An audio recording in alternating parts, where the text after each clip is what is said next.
أعوذ بالله من الشيطان الرجيم. بسم الله الرحمن الرحيم. الحمد لله رب العالمين، والصلاة والسلام على رسوله الكريم محمد وآله وصحبه أجمعين. أما بعد، قال الله عز وجل: أعوذ بالله من الشيطان الرجيم. لئن شكرتم لأزيدنكم. وقال الله تبارك وتعالى: إن الله اشترى من المؤمنين أنفسهم وأموالهم بأن لهم الجنة. صدق الله العظيم. وقال النبي صلى الله عليه وسلم: لا يؤمن أحدكم حتى أكون أحب إليه من والده وولده والناس أجمعين، أو كما قال عليه الصلاة والسلام. اللهم صل على محمد.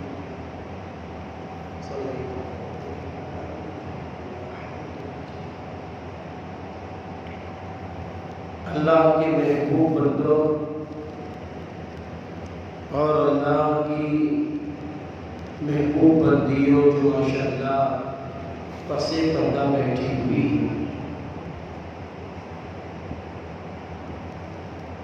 سب سے پہلے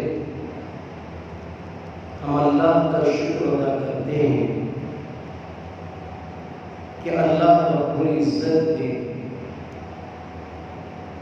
ہمیں ایسی جگہ بھیجا، ایسے علاقے میں بھیجا جہاں کے لوگوں نے اپنے علماء، نائب رسولوں کی باتوں کو مان کر اور اپنے علاقے کے دانشوروں کی باتوں کو مان کر اتنا بڑا قدم اٹھایا ہے، جس پر میں دل کی گہرائیوں سے مبارکبادی پیش کرتا ہوں۔ آپ قابل مبارکباد ہیں، آپ اللہ کے نزدیک بہت قیمتی ہیں،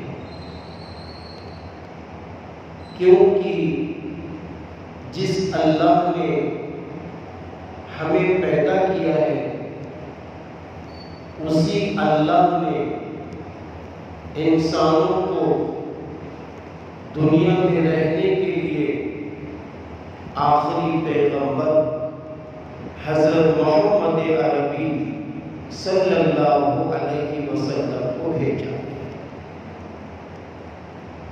کہ میرے بندے کیسے کھانا کھائیں گے، کیسے پانی پئیں گے، کیسے سفر کریں گے، کیسے انسان اپنے بچوں کو پالے گا، پھر وہ بچہ جب جوان ہوگا تو کیسے رہے گا، اور اسی طرح کیسے ہم نمازیں پڑھیں گے، کیسے ہم روزے رکھیں گے، کیسے ہم قرآن پڑھیں گے۔ ان تمام باتوں کے لیے اللہ رب العزت نے آخری پیغمبر حضرت محمد عربی صلی اللہ علیہ وسلم کو مبعوث فرمایا۔ آپ صلی اللہ علیہ وسلم نے ہمیں یہ بتا دیا کہ ہم غسل کیسے کریں گے، ہمیں یہ بتا دیا کہ ہم وضو کیسے کریں گے، ہمیں یہ بتا دیا کہ ہم وضو میں انگلیوں کا خلال کیسے کریں گے، ہمیں یہ بتا دیا کہ ہم کیسے سوئیں گے، یہاں تک میرے نبی نے عمل کر کے دکھا دیا کہ ہم کیسے ٹوائلٹ میں جائیں گے، ہم کیسے اپنے گھر میں جائیں گے۔ میرے محبوب نبی صلی اللہ علیہ وسلم نے سب عملی جامع میں کر کے دکھا دیا۔ پھر میرے نبی نے یہ بھی بتا دیا کہ دیکھو انسان کی جب موت ہو تو اس کے متعلق تمہارا کیا فیصلہ ہونا چاہیے، انسان کی جب شہادت ہو تو اس موقع پر تمہارا کیا فیصلہ ہونا چاہیے۔ اللہ تعالیٰ نے بھی فرما دیا اور میرے نبی نے بھی فرما دیا۔ میرے بھائیوں، ایک ہوتی ہے موت، موت برحق ہے، ہر جاندار کو آنا ہے۔ اللہ تعالیٰ نے قرآن میں فرمایا کل نفس ذائقۃ الموت، ہر جاندار چیز کو موت کا مزہ چکھنا ہے۔ وَإِنَّمَا تُوَفَّوْنَ أُجُورَكُمْ يَوْمَ الْقِيَامَةِ فَمَنْ زُحْزِحَ عَنِ النَّارِ وَأُدْخِلَ الْجَنَّةَ فَقَدْ فَازَ وَمَا الْحَيَاةُ الدُّنْيَا إِلَّا مَتَاعُ الْغُرُورِ۔ ہر جاندار چیز کو موت کا مزہ چکھنا ہے، اور یقیناً قیامت کے دن پورا بدلہ دے دیا جائے گا، اور اللہ جس کو جہنم سے بچا لے پس وہ کامیاب ہو گیا، فقط فاز، پس وہ کامیاب ہو گیا۔ وَمَا الْحَيَاةُ الدُّنْيَا إِلَّا مَتَاعُ الْغُرُورِ، اور دنیا کی زندگی دھوکے کی زندگی ہے، عارضی زندگی ہے، وقتی زندگی ہے۔ تو یہاں پر آپ غور کیجئے کہ ایک تو اللہ نے فرمایا ہر جاندار کو موت کا مزہ چکھنا ہے، دوسرے اللہ تعالیٰ نے فرمایا کہ اللہ جس کو جہنم سے بچا لے، اللہ جس کو بچا لے۔ تو غور کیجئے آپ، انسان پتہ چلا خود سے نہیں بچ سکتا جب تک کہ اللہ کی توفیق نہ ہو جائے۔ آپ اندازہ تو لگائیں، رسول اللہ صلی اللہ علیہ وسلم کے چچا، رسول اللہ صلی اللہ علیہ وسلم کے چچا ابو طالب ہیں، اتنا زیادہ اپنے بھتیجے کے ساتھ اچھا معاملہ فرماتے تھے جس کی کوئی حد نہیں۔ لیکن کیا ہوا؟ کیا وہ مسلمان بن کر گئے دنیا سے؟ کیا وہ اسلام لے کر دنیا سے گئے؟ نہیں گئے، وہ اسلام لے کر نہیں گئے، وہ مسلمان بن کر نہیں گئے۔ یہاں تک جب آخری وقت ہوا، میرے نبی پوری کوشش کرتے رہے، یہاں تک جب آخری وقت ہوا، موت کا وقت قریب ہوا، تو میرے محبوب نبی صلی اللہ علیہ وسلم اپنے چچا کے پاس تشریف لے گئے کہ میرے چچا آپ کلمہ طیبہ پڑھ دیجئے۔ آخر میں نبی نے فرمایا میرے چچا آپ میرے کان میں کلمہ طیبہ پڑھ دیجئے، دین کو قبول کر لیجئے، اسلام کو قبول کر لیجئے، تاکہ قیامت کے دن ہم آپ کی شہادت دے سکے، ہم آپ کی گواہی دے سکے۔ لیکن کیا ہوا؟ نہ آپ کی زبان سے کلمہ نکلا، نہ آپ کی زبان سے اسلام کے قبول ہونے کا کوئی لفظ نکلا۔ تو اللہ تعالیٰ نے حضرت جبریل علیہ السلام کے ذریعے سے کیا پیغام بھیجا؟ انک لا تہدی من احببت ولکن اللہ یہدی من یشاء۔ انک لا تہدی، اے نبی جسے آپ ہدایت دینا چاہے آپ ہدایت نہیں دے سکتے۔ ہدایت دینا اللہ کا کام ہے، ہدایت دینا اللہ کا کام ہے۔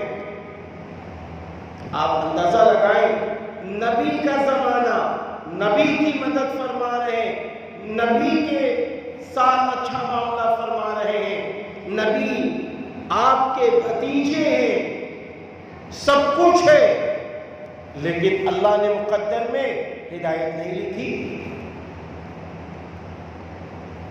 ایک روایت میں آتا ہے کہ قیامت میں جو سب سے کم عذاب اللہ کی طرف سے کسی کو ہوگا تو آپ کے چچا کو، تو معلوم ہے وہ کیا ہوگا؟ کہتے ہیں کہ جو جوتیاں ہوں گی، پیروں کی جو جوتیاں خالی وہ دوزخ کی آگ کی ہوگی، ان جوتیوں کو پہنایا جائے گا۔ اللہ حفاظت فرمائے، جس کی وجہ سے آپ کا سر ایسا پک رہا ہوگا جیسے ہانڈی آگ میں۔ اللہ حفاظت فرمائے۔ ابھی لوگوں نے سمجھا نہیں ہے کہ جہنم کسے کہتے ہیں؟ یہ جو آگ ہے، یہ جو آج ہم آگ دیکھ رہے ہیں نا، یہ 70 پانی سے دھلی آگ ہے۔ جہنم کی آگ کو 70 پانی سے دھلا گیا۔ ایک روایت میں ہے جہنم کی آگ کا یہ 70واں حصہ ہے میرے بھائیوں۔ آج یہ آگ ہم لوگ اپنے ہاتھ میں لے سکتے ہیں؟ ہے ہمت، ہے طاقت کہ اپنے ہاتھ میں آگ لے لیں، آگ کا شعلہ لے لیں؟ نہیں لے سکتے۔ تو سوچو جہنم کی آگ کتنی خطرناک، سوچو جہنم کی آگ کتنی خطرناک ہوگی۔ حضرت ابو بکر صدیق رضی اللہ عنہ جب جنگلوں میں کبھی کبھی تشریف لے جاتے تو پتا اٹھا لیتے، یا کبھی کسی جانور کو دیکھتے کہ وہ چل رہا ہے، کھا پی رہا ہے، تو دیکھ کے فرماتے کہ جانور تو کتنا خوش نصیب ہے کہ تو جانور ہے، تو جانور ہے۔ معلوم ہے اگر اللہ قیامت کے دن مجھ سے ایک دن کا حساب لے لے تو ابو بکر اپنی زندگی کا ایک دن کا حساب نہیں لے سکتے، جبکہ آپ کے لیے جنت میرے نبی نے فرمایا واجب ہے، آپ عشرہ مبشرہ میں ہیں، آپ خلیفہ اول۔ ایک روایت میں ہے کہ آپ صلی اللہ علیہ وسلم تشریف فرمائے، اچانک آپ صلی اللہ علیہ وسلم مسکرائے اور مسکرا کے فرمانے لگے کہ قیامت کے روز جنت ایک شخص کو آواز دے گی، جنت کے سارے دروازے ایک شخص کو آواز دیں گے، آجا میرے پاس، آجا میری طرف سے، آجا میری طرف سے۔ حضرت ابو بکر صدیق رضی اللہ عنہ نے فرمایا میرے محبوب نبی صلی اللہ علیہ وسلم، وہ کون خوش قسمت ہوگا، وہ کون اتنا اللہ کا نیک بندہ ہوگا جس کے لیے جنت کے سارے دروازے آواز دیں گے آجا میری طرف سے، آجا میری طرف سے۔ آپ صلی اللہ علیہ وسلم نے فرمایا اے ابو بکر تم ہی ہو، جنت کے سارے دروازے آپ کے لیے آواز دیں گے، اے ابو بکر وہ تم ہی ہو۔ آپ کو معلوم ہونا چاہیے کہ جب رسول اللہ صلی اللہ علیہ وسلم نے مکہ المکرمہ سے مدینہ منورہ کی طرف ہجرت فرمائی ہے تو آپ کے ساتھ میں کون تھا؟ حضرت ابوبکر صدیق رضی اللہ عنہ تھے۔ ہاں، سوچو کیسی محبت کرتے تھے۔ اے میرے بھائیوں سنو، جب میرے نبی نے مکہ سے مدینہ کی طرف ہجرت فرمائی ہے تو دشمن اسلام نے یہ اعلان کر دیا تھا، آج جو نبی کو لا کے دے دے، جس حال میں لا کے دے دے، کہتے ہوئے اچھا نہیں لگ رہا ہے تو کہتے تھے اس کو 100 سرخوٹ انعام میں دے دے۔ دشمن یہ اعلان کر رہے ہیں۔ حضرت ابوبکر صدیق رضی اللہ عنہ اپنے گھر میں نبی کا انتظار کر رہے ہیں۔ آپ اندازہ تو لگائیں، آپ اپنے گھر میں نبی کا انتظار کر رہے ہیں۔ رسول اللہ صلی اللہ علیہ وسلم رات میں حضرت ابوبکر صدیق رضی اللہ عنہ کے گھر میں جیسے ہی دستک دیا فوراً آپ باہر آ گئے، کیونکہ آپ تو انتظار میں تھے، اور کہا ابوبکر تم کو میرے ساتھ چلنا۔ فرمایا میرے محبوب نبی، میں تو بہت پہلے سے تیاری کر چکا ہوں۔ میرے بھائی وہ پتھریلا علاقہ ہے، آپ تو جانتے ہوں کہ اپنے وہ پتھریلے علاقے پر اگر ننگے پیر چلا دیا جائے تو کیا گزرے گی بتاؤ؟ پتھریلا علاقہ ہے۔ آپ صلی اللہ علیہ وسلم حضرت ابوبکر صدیق رضی اللہ عنہ جا رہے ہیں، ہجرت ہو رہی ہے، مدینہ شریف جا رہے ہیں۔ راستے میں دیکھا کہ میرے نبی کے پاؤں مبارک میں پتھریلے جو نوکدار پتھر تھے چبھنے لگے تو حضرت ابوبکر صدیق رضی اللہ عنہ فرماتے ہیں میرے محبوب نبی آپ میرے کاندھے پہ سوار ہو جائیے، آپ میرے کاندھے پہ سوار ہو جائیے، آپ کے پیر مبارک پہ کانٹے یعنی پتھر چبھے مجھے برداشت نہیں۔ آپ اندازہ تو لگائیں محبت کا۔ اس کے بعد پھر کیا ہوتا ہے؟ آپ غار ثور کے پاس پہنچتے ہیں۔ جن لوگوں نے حج کیا ہے ان سے پوچھو کہ غار ثور کا کیا معاملہ ہے۔ وہاں پہنچتے ہیں، نبی صلی اللہ علیہ وسلم پر ایک نظر ڈالتے ہیں حضرت ابوبکر صدیق رضی اللہ عنہ، اور اس کے بعد فرماتے ہیں میرے محبوب نبی ابھی ٹھہریے، یہ غار ہے، میں اس کو اندر صاف کر لوں، ہو سکتا کوئی کیڑا وغیرہ ہو۔ آپ نے کیا کیا معلوم ہے؟ آپ نے کیا کیا؟ حضرت ابوبکر صدیق رضی اللہ عنہ نے اندر جا کر غار کو صاف کیا، جتنے سوراخ تھے اس میں کپڑا بھرتے گئے، اب ایک سوراخ ایسا رہ گیا کہ وہ کھلا رہ گیا اور آپ کے پاس کچھ بھرنے کے لیے نہیں ہے۔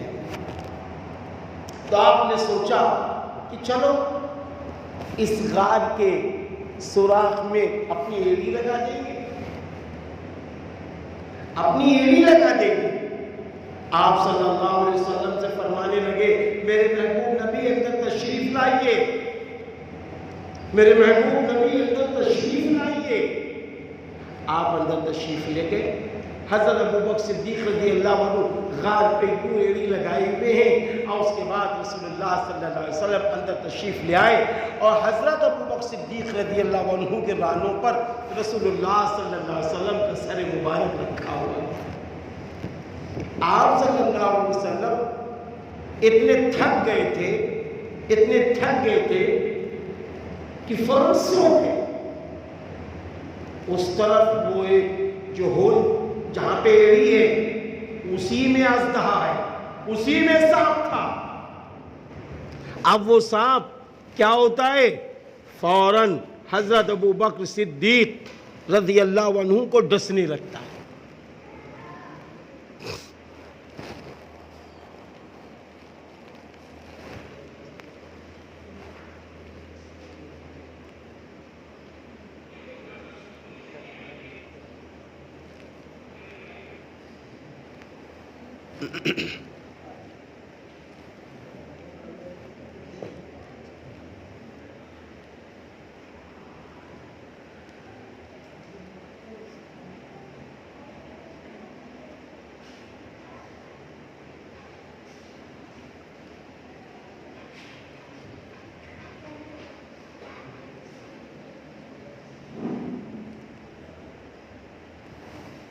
ہے انتظام کچھ کر رہے ہیں؟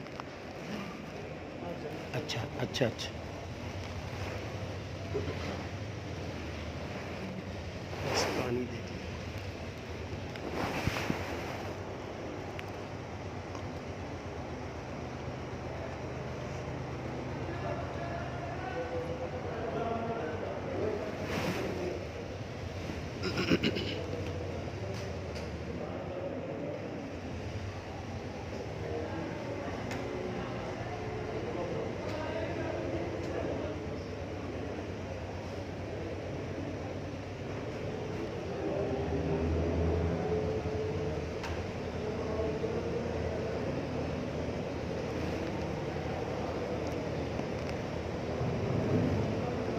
حضرت ابو بکر صدیق رضی اللہ عنہ کے ران مبارک پر میرے محبوب نبی صلی اللہ علیہ وسلم نے اپنا سر مبارک رکھ لیا۔ آپ صلی اللہ علیہ وسلم تھکے تھے، سو گئے۔ حضرت ابو بکر صدیق رضی اللہ عنہ نے جہاں ایڑیاں رکھی تھیں وہاں اندر سانپ تھا، اژدہا تھا، وہ باہر نکلنے کی کوشش کر رہا تھا۔ آخر اس نے کیا کیا؟ حضرت ابو بکر صدیق رضی اللہ عنہ کی ایڑیوں کو ڈس دیا۔ حضرت ابو بکر صدیق رضی اللہ عنہ اپنی ایڑی نہیں ہٹا رہے، کاہے کے لیے کہ اگر یہ سانپ نکل آیا تو میرے محبوب نبی کو کہیں تکلیف نہ پہنچا دے۔ نہیں ہٹائی ایڑی نہیں ہٹائی، اور اس کے بعد میں معلوم کیا ہوتا ہے کہ آپ کے اندر زہر پھیلنے لگا۔ زہر کی تکلیف، شدت کی اتنی تکلیف کہ آپ کے آنکھوں میں آنسو آ گئے۔ حضرت ابو بکر صدیق رضی اللہ عنہ کے آنکھوں میں جو آنسو آئے تو رسول اللہ صلی اللہ علیہ وسلم کے چہرے انور پہ گر پڑے۔ اللہ اکبر۔ حضرت ابو بکر صدیق رضی اللہ عنہ کا آنسو کا قطرہ میرے محبوب نبی کے چہرے انور پر جیسے ہی گرا، میرے نبی نے آنکھ کھولی۔ فرمایا ابو بکر کیا ہوا؟ فرمایا میرے محبوب نبی، جہاں میری ایڑی پیر ہے اس میں اژدہا سانپ ہے، میرے محبوب نبی اس نے ڈسا ہے، اس کے زہر کی تکلیف کی وجہ سے آنسو نکل آئے۔ نبی مسکرائے، نبی نے فرمایا ابو بکر کا پیر ہٹاؤ، لاؤ، اور نبی نے اپنا لعاب دہن لیا، اور لینے کے بعد آپ نے ان کے اس پیر کی جگہ پہ لگا دیا جہاں سانپ ڈس رہا تھا۔ آپ کا زہر اترا۔ پھر سنو میرے بھائیوں، جو واقعہ سنانے کا مقصد ہے، اللہ کے نبی صلی اللہ علیہ وسلم فرمانے لگے، اے میرے اللہ، اے میرے اللہ، ابو بکر مجھ سے اتنی محبت کرتے ہیں، قیامت میں جنت میں میرے ساتھ ابو بکر کو بھی رکھنا، میرے ساتھ ابو بکر کو رکھنا۔ تو میں آپ کو یہ بتانا چاہتا ہوں کہ میرے نبی کی یہ دعا ہے کہ ابو بکر مجھ سے اتنی محبت کر رہے ہیں، اس لیے ابو بکر کو میرے ساتھ رکھنا۔ میں یہ کہہ سکتا ہوں کہ اے منوہر تھانہ والوں، آج آپ اتنی اللہ کے نبی سے محبت کر رہے ہیں تو انشاءاللہ آپ بھی جب ہمیشہ محبت کا دم بھرتے رہیں گے تو انشاءاللہ آپ بھی جنت میں نبی کی قربت، آپ بھی نبی کی قربت پا جائیں گے، آپ بھی نبی کے چہیتے بن جائیں گے۔ کیوں؟ اس لیے کہ آپ نے بہت بڑا فیصلہ لیا، یہ چھوٹا موٹا فیصلہ نہیں ہے۔ باطل نے، دشمن اسلام نے اس طریقے سے سلو اس کو اس طرح بنا دیا تھا کہ آج وہ بدعت، آج وہ رسم اس کو عبادت بنا کے پیش کرے، عبادت بنا کے پیش کرے۔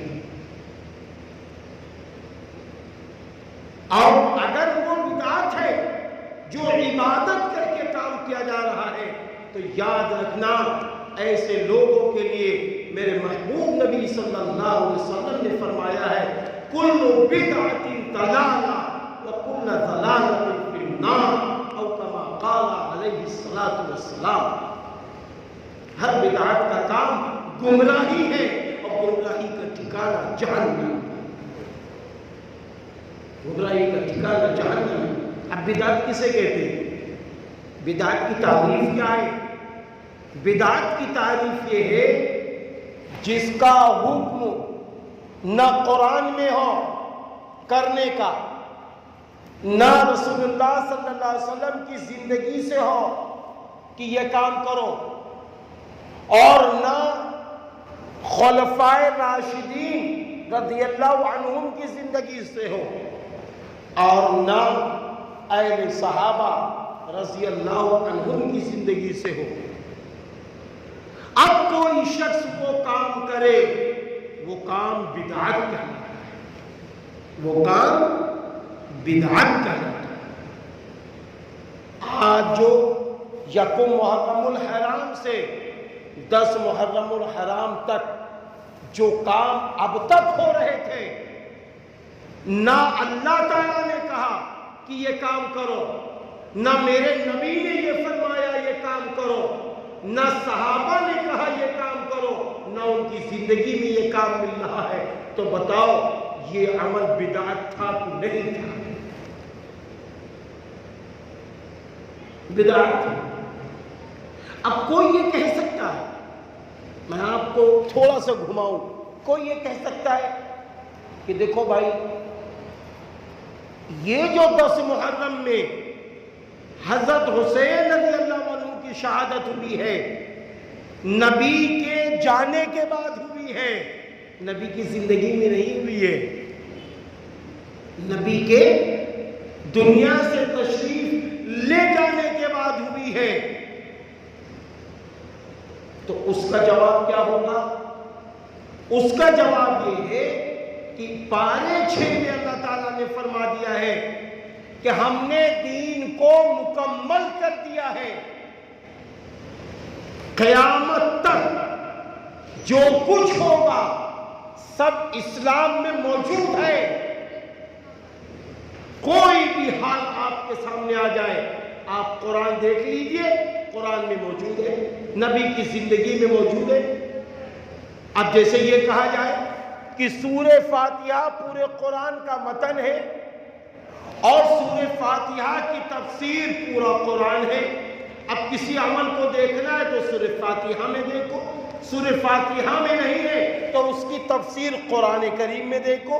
اب قرآن کریم میں بھی نہیں ہے تو اس کی تفسیر رسول اللہ صلی اللہ علیہ وسلم کی زندگی ہے، اس میں دیکھو۔ کیا اللہ نے حکم دیا ہے کوئی کام کرنے کے لیے نبی کو؟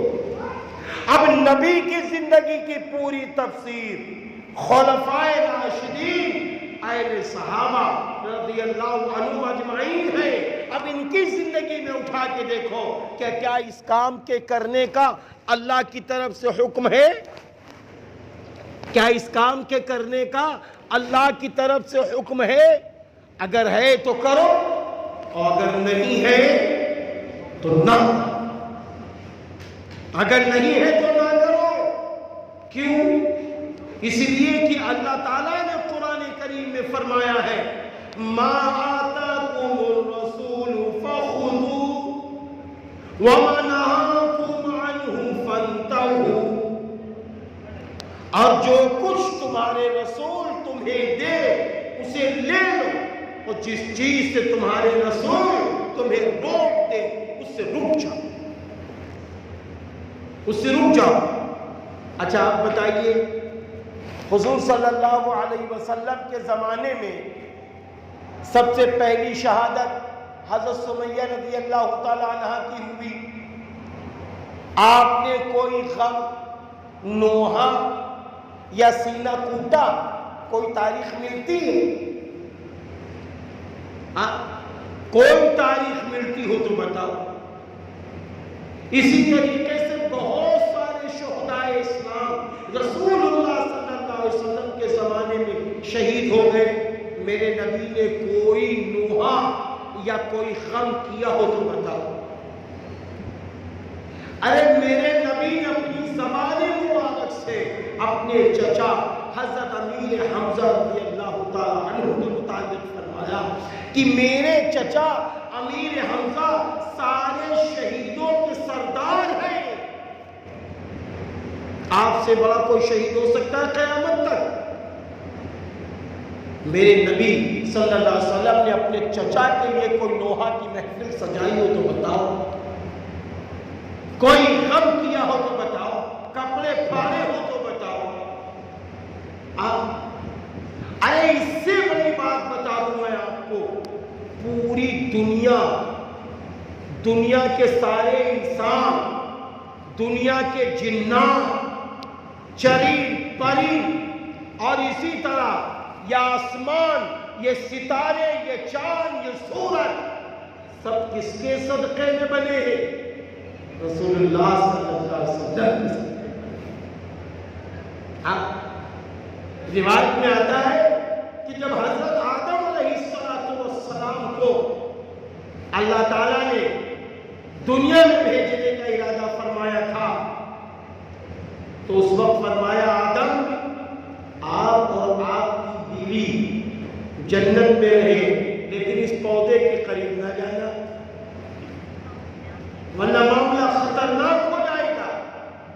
حضرت آدم علیہ السلام اور آپ کی بیوی اس پودے کے قریب پہنچ گئی، اس کا گندم کھا لیا تو اس کے بعد پکڑ ہو گئی، گرفت ہو گئی۔ یعنی یہ فرمایا گیا تھا کہ اگر تم نے اس کو کھا لیا تو تمہیں دنیا میں بھیج دیا جائے گا۔ پھر کیا ہوا؟ جب اللہ تعالیٰ نے حضرت آدم علیہ السلام کو، حضرت حوا علیہ السلام کو دنیا میں بھیجنے کا ارادہ کیا تو معلوم ہے اس وقت کے اوپر حضرت آدم علیہ السلام نے، حضرت حوا علیہ السلام نے ایک صدا لگائی، ربنا ظلمنا انفسنا وان لم تغفر لنا وترحمنا لنكونن من الخاسرین۔ اے ہمارے رب، ہم لوگوں نے بذات خود اپنے اوپر ظلم کیا، اگر تو نے ہم لوگوں کو معاف نہ کیا تو ہم لوگوں کا شمار خاسروں میں سے ہو جائے گا، نقصان اٹھانے والوں میں سے ہو جائے گا۔ ایک روایت میں یہاں تک ہے کہ آپ روتے روتے فرمانے لگے، اے میرے اللہ مجھے حضرت محمد عربی صلی اللہ علیہ وسلم کے طفیل میں معاف کر۔ روایت میں آتا ہے کہ اس وقت میرے اللہ نے کہا کہ آدم تم نے یہ نام کہاں دیکھ لیا؟ تم نے یہ نام کہاں دیکھ لیا؟ حضرت آدم علیہ السلام نے فرمایا اے میرے اللہ، جب تم مجھے جنت سے نکال رہا تھا تو جنت کے کناروں پر، جنت کے درخت کے پتوں پر، عرش اعظم کے چاروں طرف میں ایک کلمہ لکھا ہوا دیکھا تھا، لا الہ الا اللہ محمد رسول اللہ صلی اللہ علیہ وسلم۔ تو اللہ تعالیٰ نے فرمایا اے آدم تم نے سچ کہا۔ حضرت آدم علیہ السلام نے فرمایا اے میرے اللہ، میں نے اسی وقت یہ سمجھ لیا تھا جو نام آپ کے نام سے جڑا ہے یہ نام بڑا مبارک نام ہے۔ اللہ نے فرمایا اے آدم، اگر مجھے محمد صلی اللہ علیہ وسلم، اگر محمد کو دنیا میں بھیجنے کا مقصد نہ ہوتا میں تمہیں بھی دنیا میں نہ بھیجتا اور یہ دنیا نہ بنی۔ تو پتہ یہ چلا کہ جس کے صدقے طفیل میں یہ دنیا بنی ہے، میرے بھائیوں، جس کی صدقے طفیل میں یہ دنیا بنی ہے وہ ہے کون؟ حضرت محمد عربی صلی اللہ علیہ وسلم کی ذات گرامی۔ آپ صلی اللہ علیہ وسلم کی ذات گرامی ہے کہ جن کی وجہ سے یہ سب کچھ بنا، لیکن جب ایک وقت آیا، وقت مقررہ آیا تو میرے محبوب نبی صلی اللہ علیہ وسلم اللہ کے پاس پہنچ گئے کہ نہیں پہنچ گئے؟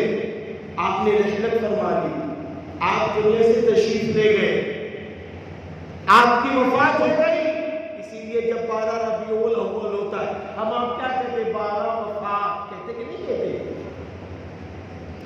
آپ بتائیے صحابہ کرام رضی اللہ عنہم اجمعین میرے نبی کو اتنا چاہتے تھے جس کی کوئی حد نہیں ہے، جس کی کوئی حد نہیں ہے۔ اگر غم منانے کی کوئی تاریخ ہو سکتی ہے اس دھرتی زمین پر، اگر ہو سکتی تھی نبی کے بعد، تو خلفائے راشدین اور حضرات صحابہ کرام رضی اللہ عنہم اجمعین اور اہل بیت رضی اللہ عنہم اجمعین ضرور کوئی غم کی تاریخ 12 ربیع الاول کی بنائی۔ اس سے بڑا غم کب ہو سکتا؟ اس سے بڑی غم کی تاریخ کون سی ہو سکتی ہے؟ تب تو حضرات صحابہ رضی اللہ عنہم اجمعین نے غم کی تاریخ نہ منائی، بلکہ جب خلیفہ اول حضرت ابو بکر صدیق رضی اللہ عنہ خلیفہ اول بنتے ہیں تو ایک جماعت کہتی ہے کہ ہم زکوٰۃ نہیں دیں گے۔ ارے آپ فرمانے لگے کہ ابو بکر زندہ ہو اور لوگ یہ کہے کہ ہم ایسا کریں گے، یعنی دین میں کمی کرے، ابو بکر زندہ ہو، ایسا نہیں ہو سکتا۔ آپ نے اعلان فرمایا کہ جو نبی کے زمانے میں جو کرتا تھا اس کو یہ کام کرنا پڑے گا، ورنہ اعلانیہ جنگ۔ یہاں سے ہی ایک بات پتہ چلی، یہاں سے بھی ایک بات پتہ چلی، ایک نقطہ پتہ چلا کہ جب غم کی سب سے بڑی تاریخ اگر کوئی ہو سکتی تھی تو نبی کے دنیا سے تشریف لے جانے کے فوراً بعد ہو سکتی تھی۔ وہ غم کی تاریخ نہ بنائی گئی بلکہ نبی کی زندگی کے کام کو آگے بڑھانے کے لیے حضرت ابو بکر صدیق رضی اللہ عنہ کھڑے ہو گئے، حضرت عمر فاروق رضی اللہ عنہ کھڑے ہو گئے، حضرت عثمان غنی رضی اللہ عنہ کھڑے ہو گئے، حضرت علی رضی اللہ عنہ کھڑے ہو گئے، اور حضرات صحابہ کرام رضی اللہ عنہم اجمعین کھڑے ہو گئے کہ ہم نبی کے دین کو آگے بڑھائیں گے۔ ایک روایت میں یہاں تک لکھتی ہے کہ حضرت عمر فاروق رضی اللہ عنہ کو جب پتہ چلا، ایسا شاق گزرا کہ میرے نبی کی وفات ہو گئی، حضرت عمر فاروق رضی اللہ عنہ تلوار لے کر کھڑے ہو گئے، کہنے لگے اگر کسی شخص نے یہ کہہ دیا، کسی شخص نے یہ کہہ دیا کہ نبی دنیا سے چلے گئے، انتقال کر گئے، اس کا سر قلم کر دیں گے۔ ایسا کیسے ہو سکتا ہے کہ نبی ہم کو چھوڑ کے چلے جائے؟ حضرت ابو بکر صدیق رضی اللہ عنہ نرم دل تھے، فوراً آپ منبر پہ تشریف لاتے ہیں، فرماتے لوگوں سنو، لوگوں سنو، نبی تو دین کو مکمل کرنے کے لیے آئے تھے، نبی کا دین مکمل ہو گیا، نبی کا دین مکمل ہو گیا۔ سنو، جو لوگ نبی کے اللہ کی عبادت کرتے تھے اور نبی کی شریعت میں چلتے تھے وہ لوگ سن لیں، اللہ کل بھی زندہ تھا، آج بھی زندہ ہے، ہمیشہ زندہ رہے گا۔ نبی کی شریعت کل بھی زندہ تھی، آج بھی زندہ ہے، ہمیشہ زندہ رہے گی۔ اور جو لوگ نبی کی عبادت کرتے تھے معاذ اللہ، وہ سن لیں نبی دنیا سے تشریف لے گئے، آپ کی وفات ہو چکی۔ تو یہ بات ہم شہدائے کربلا کے موقع پر بھی کر سکتے ہیں، یہ بات ہم شہدائے کربلا کے موقع پر بھی کر سکتے ہیں۔ وہ لوگ سن لیں جنہوں نے حضرت حسین رضی اللہ عنہ کو شہید کیا ہے، وہ لوگ سن لیں جو حضرت حسین رضی اللہ عنہ پر جن لوگوں نے ملعونوں نے ظلم کیا ہے، وہ سن لیں ان کے نزدیک تو حضرت حسین مردہ ہو گئے معاذ اللہ، لیکن ہمارے نزدیک حضرت حسین رضی اللہ عنہ شہادت پا کر ہمیشہ ہمیشہ کے لیے زندہ ہو گئے، زندہ ہو گئے۔ اب ہم غم نہ کریں گے، ہم حضرت ابو بکر صدیق رضی اللہ عنہ کی طرح دین کو اتنی مضبوطی سے پکڑ لیں گے کہ جس مضبوطی سے حضرت حسین رضی اللہ عنہ نے دین کو پکڑ لیا تھا۔ ہم یہ کہیں گے اے حسین ہم آپ کے ساتھ ہیں، اے حسین آپ نماز پڑھتے تھے، ہم نمازوں کی پابندی کریں گے، اپنی نسلوں کو نماز کی دعوت دے کے جائیں گے۔ اے حسین آپ اللہ کے نام پر سب کچھ قربان کر گئے کہ دین اسلام بلند ہو جائے، اس لیے ہم بھی تیار ہیں۔ اے حسین، آپ ایماندار تھے، آپ سچے تھے، آپ کو اللہ نے چن کے نواز رسول بنایا تھا۔ اے حسین، ہم بھی سچ بولیں گے اور ایمانداری کی زندگی گزاریں گے۔ یہی فیصلہ تو لینا ہے۔ ہاں، اگر ہم یہ فیصلہ لیتے ہیں معاذ اللہ کہ جس طریقے سے وہ لے کر گئے تھے، وہ جس طرح لے کر گئے تھے یزید کے پاس اور عجب کیفیت میں وہ چیز آج ہمارے سامنے لوگوں نے پیش کر دیا، یہ تمہارا کام ہے۔ نہیں، اہل سنت والجماعت کا کام یہ نہیں ہے، سنی مسلمانوں کا کام یہ نہیں ہے۔ سنی مسلمانوں کا کام یہ ہے حضرت حسین رضی اللہ عنہ کا غم لے لینا، ان پر غم نہ کرنا، کیونکہ وہ تو جنت کے نوجوانوں کے سردار ہیں، وہ تو جنت کے عورتوں کی سردار حضرت فاطمہ الزہرا رضی اللہ تعالی عنہ کے بیٹے ہیں، وہ تو نبی کے نواسے ہیں، ان کے لیے تو جنت واجب ہو چکی ہے۔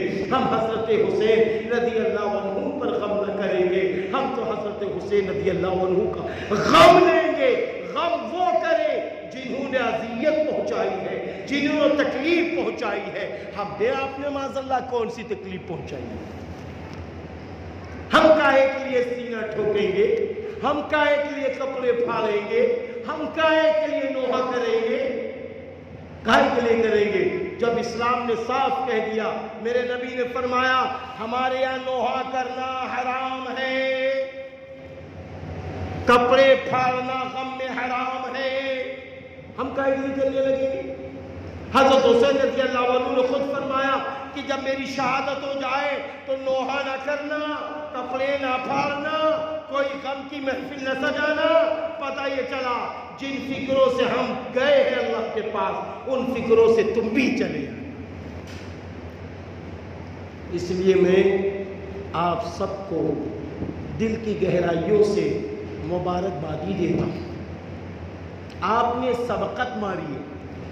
ابھی پتہ یہ چلا جامع مسجد میں میرا ماشاءاللہ پروگرام تھا زور بعد، ہم یہاں آئے تو دارالعلوم ندوۃ العلماء کے استاد محترم، استاد ادب، استاد تفسیر حضرت مولانا شیخ ابرار ندوی صاحب دامت برکاتہ العالیہ نے بھی فرمایا، اور آپ کے موتی مسجد کے بہت تقوی صفت امام ماشاءاللہ حضرت مولانا زاہد قاسمی صاحب دامت برکاتہ نے بھی یہ بات فرمایا کہ یہ جو رسم اور یہ جو منکرات، یہ جو بدعات کے دروازے بند ہوئے ہیں وہاں اس مرتبہ بند ہوئے ہیں، ہمارے یہاں 1 اور 2 سال پہلے ہی بند ہو چکے تھے۔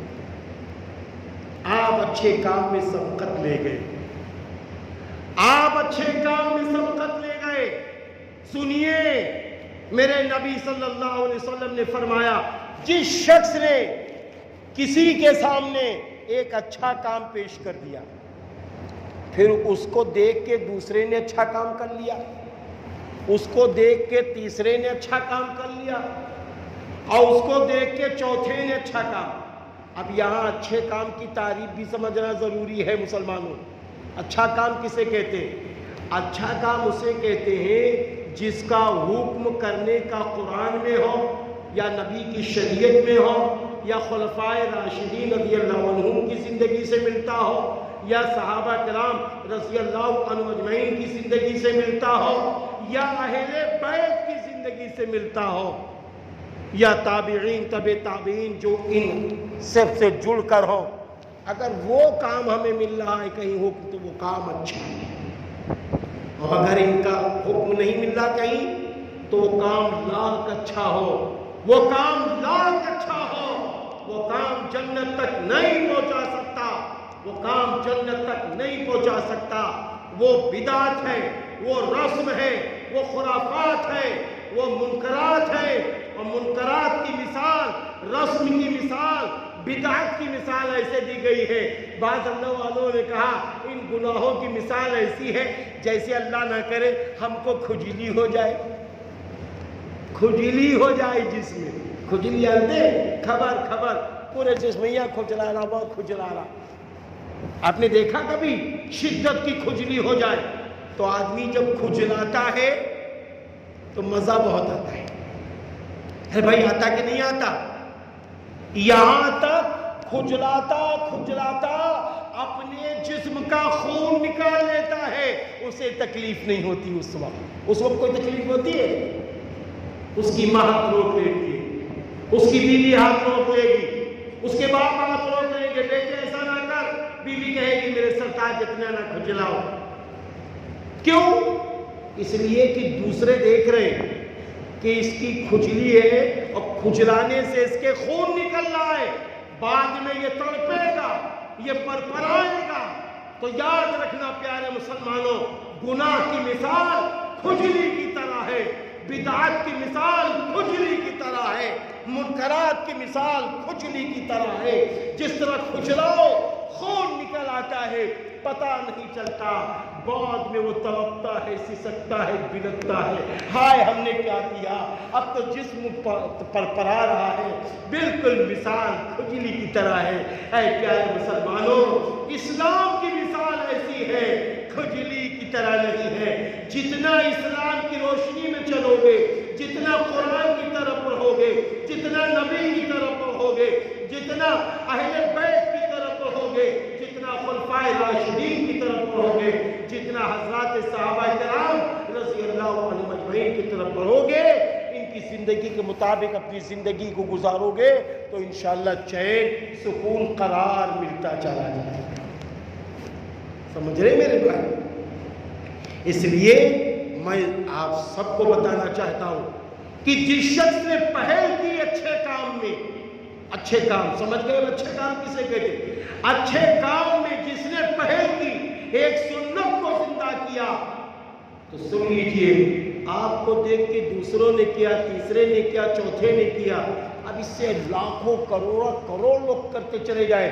ہمیں تو یقین ہے انشاءاللہ، آپ کو یقین ہو یا نہ ہو، ہمیں یقین ہے کہ یہاں کے لوگوں نے جو قدم اٹھایا ہے تو انشاءاللہ آس پاس کے لوگ بھی یہی قدم اٹھاتے چلے جائیں گے. ایک وقت ایسا آئے گا کہ محرم الحرام کا مہینہ مسلمانوں کے نزدیک عبادت کا مہینہ بن جائے گا، تلاوت کا مہینہ بن جائے گا، روزے رکھنے کا مہینہ بن جائے گا، صدقہ خیرات دینے کا مہینہ بن جائے گا، گناہوں پہ رونے کا مہینہ بن جائے گا، اور اللہ کی فرما برداری کرنے کا مہینہ بن جائے گا انشاءاللہ.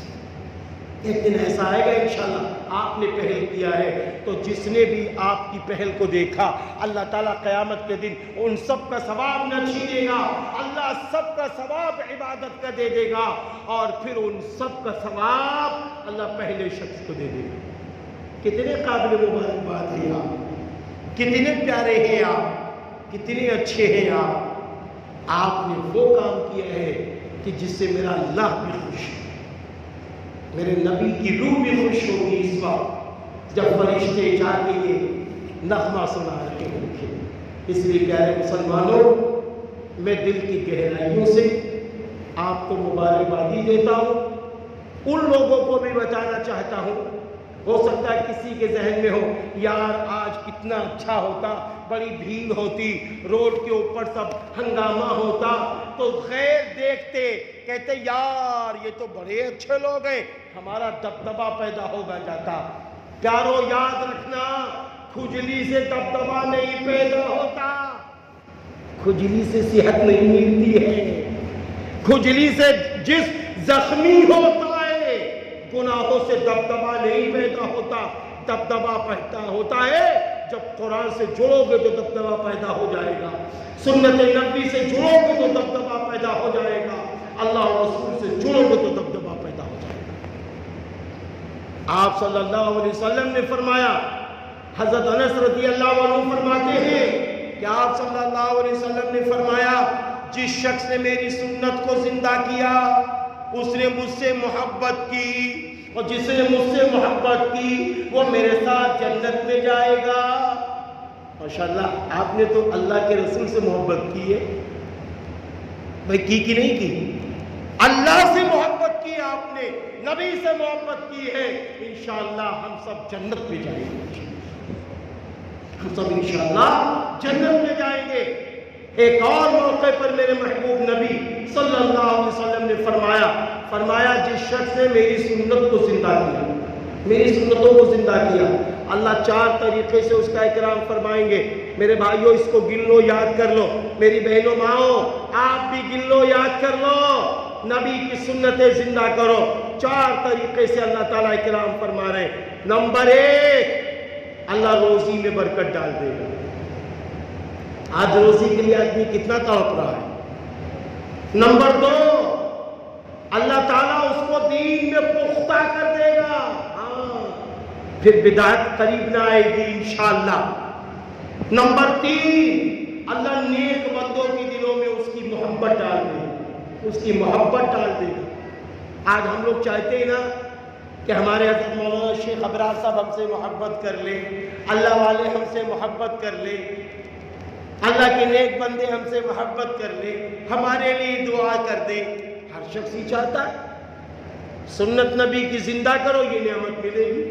چوتھا انعام، اللہ تعالیٰ دشمن اسلام کے دلوں میں رعب و دبدبہ ڈال دے گا۔ دبدبہ یہاں سے ہوتا ہے، رعب یہاں سے پیدا ہوگا کہ ہم نکل رہے ہیں ٹوپی لگا کے، غیروں کے دل میں آ جائے گا یہ ایماندار شخص ہے، اگر اس نے کوئی اپنی زبان کھول دی، بد دعا دے دی، ہمارا بیٹا غرق ہو جائے گا۔ ایسا رعب و دبدبہ پیدا ہو جائے گا، قدم قدم پہ عزت، قدم قدم پہ بلندی۔ آپ اندازہ لگائیے ایام جاہلیت کے اندر لوگ جانوروں کی جیسی زندگی گزار رہے تھے، لیکن جب اسی جگہ میرے محبوب نبی صلی اللہ علیہ وسلم پر قرآن نازل ہو رہا ہے، اس زمانے کے لوگ جب قرآن سے جڑے، نبی سے جڑے، تو بتاؤ وہی لوگ جو کل تک اللہ کی نافرمانی میں تھے، ان کا کوئی مقام و مرتبہ نہیں تھا، وہی لوگ صحابہ کرام رضی اللہ عنہم اجمعین بن گئے کہ نہیں بن گئے؟ ہاں، قرآن نے کہا ہے رضی اللہ عنہم ورضوا عنہ، وہ اللہ سے راضی، اللہ ان سے راضی ہو گیا۔ پتہ یہ چلا کہ ہم جتنا قرآن سے جڑیں گے، ہم جتنا نبی سے اپنا رشتہ جوڑیں گے، ہم جتنا صحابہ کرام رضی اللہ عنہم اجمعین سے اپنے رشتے کو جوڑتے رہیں گے، ہر چیز میں نبی کا طریقہ تلاش کریں گے، تو میرا اللہ ہم سے آپ سے محبت کر لے گا، اللہ محبت کر لے گا۔ میرے بھائیوں اللہ والوں کا عالم یہ تھا۔ حضرت مولانا قاری صدیق صاحب رحمت اللہ علیہ میرے نبی سے ایسی محبت فرماتے تھے، آپ بیمار ہیں، کیا ہوا؟ ایک صاحب آپ کو موزہ پہنانے لگے، سردی تھی، موزہ پہنانے، آپ شدت کی بیماری میں ہیں، انہوں نے کیا کیا؟ موزہ پہلے الٹے پیر میں ڈالنا شروع کیا، آپ نے پیر کھینچ لیا، وہ سمجھ نہ سکا، پھر وہ قریب آ کے ڈالنے لگا، تو آپ کی زبان سے نکلتا ہے یہ سنت کے خلاف ہے، یہ سنت کے خلاف ہے، پہلے سیدھے پیر میں ڈالو موزہ، پھر الٹے پیر میں ڈالو، یہ سنت کے خلاف ہے کہ الٹے پیر سے آپ موزہ پہنا رہے ہیں۔ حضرت مولانا مفکر اسلام حضرت مولانا سید ابو الحسن علی ندوی رحمت اللہ علیہ، آپ ایک جلسے سے نیچے آ رہے ہیں، آپ کے جوتے نیچے رکھے ہوئے تھے، چاہنے والے دوڑے، فوراً انہوں نے کیا کیا؟ پہلے جوتا الٹے پیر کا دیا، جیسے الٹے پیر کا جوتا دیا، آپ خاموش کھڑے ہیں کہ ہو سکتا ہے اب سے سیدھے پیر کا جوتا دے دے، اب یہ سیدھے پیر کا جوتا دے دے، لوگ بھی تعجب کر رہے ہیں کہ کیا معاملہ کیا ہے؟ تو مفکر اسلام حضرت مولانا سید ابو الحسن علی ندوی عرف علی میاں رحمت اللہ علیہ فرما رہے ہیں کہ دیکھو پہلے سیدھے پیر میں جوتا پہنا جاتا ہے، بعد میں الٹے پیر میں جوتا پہنا جاتا ہے، یہ نبی کا طریقہ ہے، یہ نبی کا طریقہ۔ حضرت مولانا قاسم نانوتوی رحمت اللہ علیہ اپنے یہاں بیٹھے ہوئے ہیں، لوگوں نے کہا حضرت ہم ایک کیاری بنا دے، اس میں پھول لگائیں گے، آپ نے فرمایا گلاب کے پھول لگاؤ۔ تو ایک صاحب نے پوچھا حضرت کیوں؟ فرمایا گلاب کے پھول لگاؤ گے، گلاب کی کیاری بناؤ گے، گلاب کی خوشبو آئے گی، اس خوشبو سے ہم اپنے نبی سے اور محبت کرنے لگیں گے، اس لیے کہ میرے نبی کو گلاب کی خوشبو بھی بہت پسند ہے۔ ایسی سنت کو زندہ کرتے تھے اللہ کے محبوب۔ اس لیے میرے بھائیوں، بات لمبی ہوتی جا رہی ہے، ارادہ یہ تھا 10 سے 15 منٹ میں اپنی بات کو مکمل کر دیں گے۔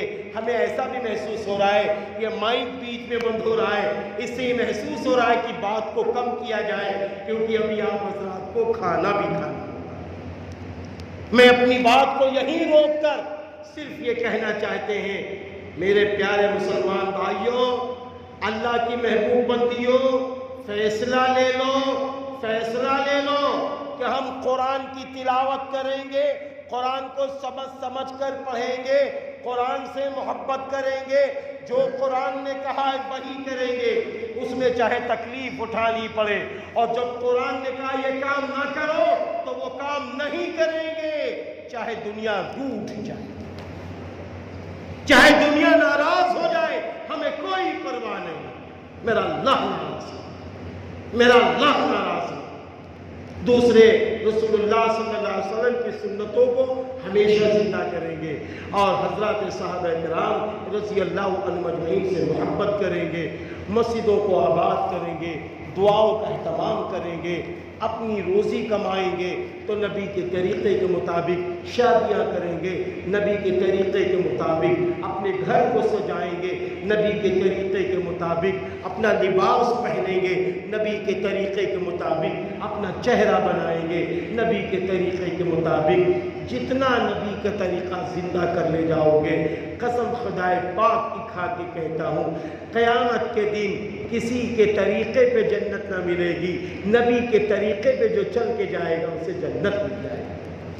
میرا اللہ ضرور کہے گا، میرا اللہ کہے گا فرشتوں اس کے اعمال تلاش کرو، میرے محبوب نبی کے طریقے کے مطابق ہے تو اس کو بغیر حساب کے جنت ڈالو، اگر نبی کے طریقے سے ہٹ کر دوسروں کے طریقے کے مطابق ہے تو آدمی کو ریجیکٹ کر دیا جائے گا، اس کے طریقے کو ریجیکٹ کر دیا جائے گا، اس کو پھینک دیا جائے گا، جیسے ہم آپ کپڑا پھینک دیتے ہیں۔ عید ہے، عید کل ہے، آپ نے قیمتی کپڑا دے دیا درزی کو سینے کے لیے، درزی سے کہا کہ آپ میرا کپڑا سی دیجئے، اب درزی صاحب نے کپڑا جب کاٹنا شروع کیا سوچا یہ بڑا قیمتی کپڑا ہے، آپ نے اپنا کرتا جو دیا تھا آستینیں تھیں یہاں تک، اس نے سوچا قیمتی کپڑا ہے، آستینیں اس نے یہاں تک کر دی، دامن تھا گھٹنیوں تک، اور اس نے کیا کیا، قیمتی کپڑا ہے دامن نیچے کر دیا، آپ کی کمر پتلی تھی اس نے چوڑا کرتا سی دیا۔ بتاؤ آپ جب جاؤ گے تو وہاں پہنچو گے تو وہاں جب یہ اس طریقے کا کرتا ملے گا آپ کہیں گے بہت اچھا کیا درزی صاحب، سچ بتاؤ آپ کیا کریں گے؟ اٹھا کے پھینک دیں۔ ارے بابا یہاں تک آستین لے کے کیا کریں گے، ارے یہ تک چوڑا لے کے کیا کریں گے، ارے اتنا لمبا لے کے کیا کریں گے، ہم نے نمونہ دیا تھا، میرے نمونے کو سامنے رکھ کے تم نے کیوں نہیں سیا؟ کہو گے کہ نہیں کہو گے؟ ارے بھائی بولو کہو گے کہ نہیں کہو گے؟ ایسے ہی قیامت کے دن میرا اللہ بھی تو یہی کہے گا، اللہ بھی فرمائیں گے، ہم نے قرآن میں فرما دیا تھا لَقَدْ كَانَ لَكُمْ فِي رَسُولِ اللَّهِ أُسْوَةٌ حَسَنَةٌ، تمہارے لیے بہترین نمونہ موجود ہے محمد عربی صلی اللہ علیہ وسلم کی زندگی میں۔ تو جب میں نے نمونہ دے دیا تھا میرے نمونے کے مطابق تم زندگی گزار کے کیوں نہ آئے، تم نے بڑی مشقتیں اٹھائیں وہ تم جانو، میرے نبی کے طریقے کے مطابق کیوں نہ آئے، تو بتاؤ ہم قیامت کے دن کیا جواب دیں؟ اس لیے آپ خوش نصیب ہیں کہ آپ کو نبی کا طریقہ دکھا دیا گیا، ورنہ ہم لوگ شرک میں پہنچ جاتے کہ بتاؤ تیلی ہے، کاغذ ہے، اس کے بعد اگربتی جلا رہے ہیں، دعا مانگ رہے، دعا مانگنے کا حکم اللہ کے سامنے، تو ہم لوگ اس کے سامنے مانگ رہے تھے۔ یہ سب ہو رہا تھا کہ نہیں ہو رہا تھا؟ یہ شرک ہے کہ نہیں شرک ہے؟ آج جامع مسجد میں عصر کی نماز میں حدیث پڑھی جا رہی تھی، امام صاحب حدیث پڑھ رہے تھے، اس میں آپ پڑھ رہے تھے اگر کسی کو بھوک لگے، کسی کو کوئی تکلیف پہنچے تو وہ پہلے اللہ سے کہے کسی سے کچھ نہ کہے اے اللہ میری مدد فرما، تو اللہ تعالیٰ پورے سال کے رزق کے دروازے کھولے۔ سمجھ گئے بھائی؟ تو اس لیے اللہ تعالیٰ نے آپ کو شرک سے بچا لیا، رسومات سے بچا لیا، بدعات سے بچا لیا۔ اب فیصلہ لو کہ انشاءاللہ ہم بدعات سے ہمیشہ بچیں گے، خرافات سے ہمیشہ بچیں گے، گناہوں سے ہمیشہ بچیں گے، اللہ کی نافرمانی سے ہمیشہ بچیں گے۔ یہ فیصلہ لے کر کہو انشاءاللہ ہم لوگ ہمیشہ ان باتوں سے بچیں گے انشاءاللہ۔ ہاتھ اٹھا کے کہہ دو، دیکھیں کتنے کچھ ماشاءاللہ، مبارک ہو۔ اللہ تعالیٰ آپ کے ہاتھ اٹھانے کو قبول فرمائے، اللہ تعالیٰ آپ کی بھرپور مدد فرمائے۔ وآخر دعوانا ان الحمدللہ رب العالمین۔ السلام علیکم۔ بھائی دعا کر لیجیے۔ اللہم صلی علی محمد وعلی آل محمد کما صلیت علی ابراہیم وعلی آل ابراہیم انک حمید مجید۔ لا الہ الا اللہ واللہ اکبر، لا الہ الا اللہ وحدہ لا شریک لہ، لہ الملک ولہ الحمد وہو علی کل شیء قدیر، ولا حول ولا قوة الا باللہ۔ اے اللہ، یہ تیرے محبوب بندے، تیرے نیک بندے اور اس علاقے کے رہنے والی تیری نیک بندیاں، ان لوگوں نے ایک بہت بڑا فیصلہ بفضل الہی لیا ہے کہ ہم بدعات کو، رسومات کو، خرافات کو محرم الحرام کے مہینے میں نہ کریں گے، نہ کرنے دیں گے۔ اسی طرح پوری زندگی میں ہم ان رسموں کو ہمیشہ ہمیش کے لیے مٹائیں گے، نبی کی سنتوں کو زندہ کریں گے، قرآن سے جڑیں گے، اور محرم الحرام جو اللہ والا مہینہ ہے اس کی قدر کریں گے، اور اسی طریقے سے شہدائے کربلا اور حضرت حسین رضی اللہ عنہ اور شہدائے اسلام کے جو بھی شہدائے اسلام ہیں ان سب کی فکروں کے مطابق عمل کریں گے۔ اللہ پاک یہ فیصلہ ہمارے ان بھائیوں نے اور پس پردہ بیٹھی ہوئی ماؤں نے لیا ہے، اللہ پاک ان کے فیصلہ لینے کو قبول فرما۔ اللہ پاک ان سب کی جان کی، مال کی، عزت کی، آبرو کی، ایمان کی حفاظت فرما۔ اللہ پاک ان سب کی روزیوں میں برکت عطا فرما، عمروں میں برکت عطا فرما، گھروں میں برکت عطا فرما، دکانوں میں برکت عطا فرما، ہر بیماری میں شفا عطا فرما، ہر پریشانی سے ان سب کو دور فرما۔ اللہ پاک ان سب کی بھرپور مدد فرما۔ اللہ پاک ان کی جو بیٹیاں ہوں، بہنیں ہوں، بھائی ہوں، اگر وہ رشتے کے لیے پریشان ہیں ان کے نیک جوڑے عطا فرما۔ اسلام کی روشنی میں رخصتی کرنے کے ان کے ماں باپ کو توفیق عطا فرما۔ اللہ پاک جہاں کہیں یہ کھڑے ہوں، پوری دنیا میں جہاں بھی کھڑے ہوں، ان کی عزتوں کا بول بالا فرما۔ اللہ پاک انہوں نے جو قدم اٹھایا ہے ایسا ہی قدم آس پاس کے لوگوں کو اٹھانے کی توفیق عطا فرما، آس پاس کے لوگوں کو اٹھانے کی توفیق عطا فرما۔ اللہ پاک جو بے اولاد ہیں ان کو نیک صالح اولادیں عطا فرما۔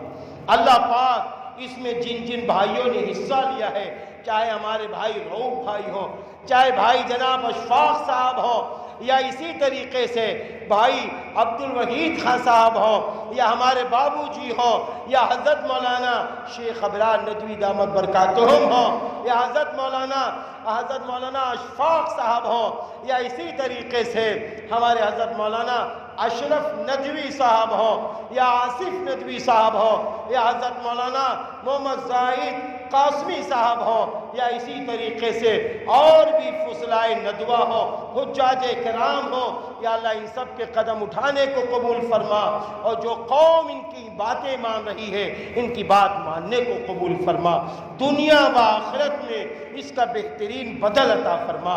اللہ پاک جن لوگوں نے کھانے کا نظم کیا ہے، جلسے میں اچھی موٹی رقمیں لگائی ہے، ان سب کی روزیوں میں برکت عطا فرما، ان کے مال میں برکت عطا فرما۔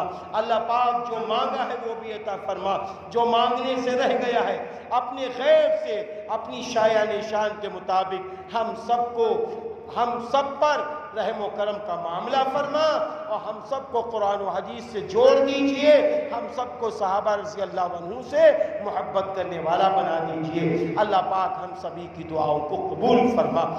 اللہم صلی علی محمد وعلی آل محمد کما صلیت علی ابراہیم وعلی آل ابراہیم انکا حمید مجید۔